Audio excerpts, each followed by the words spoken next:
হবে। দুই, ওয়া ইকামিস সালাহ, দুই নম্বরে হচ্ছে আপনাকে কম্পালসারিভাবে 5 ওয়াক্ত সালাত, 5 ওয়াক্ত নামাজ আপনাকে আদায় করতে হবে। 5 ওয়াক্ত নামাজ যদি আপনার মধ্যে না থাকে তাহলে আপনার কাছে দিন নেই, আপনার কাছে দিন নেই, আপনার কাছে ইসলাম নেই। আপনি ইসলাম থেকে বাহির্ভূত হয়ে আছেন, দিন থেকে আপনি বাহিরে আছেন, দিনের মধ্যে নেই।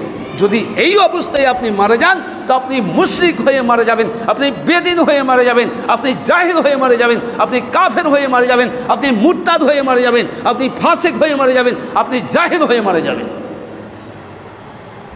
একথাই আল্লাহ তাবারক ওয়া তাআলা তিনি পূর্বে যে আয়াতটি পড়ছিলাম, একথাই আল্লাহ তাবারক ওয়া তাআলা তিনি বলছেন, ওয়াত্তাকু ওয়া আকিমুস সালাহ, তোমরা আল্লাহকে ভয় করো, এবং ওয়া আকিমিস সালাহ, তোমরা আল্লাহকে ভয় করো, সালাত আদায় করো, ওয়ালা তাকুনু মিনাল মুশরিকিন, অন্যথায়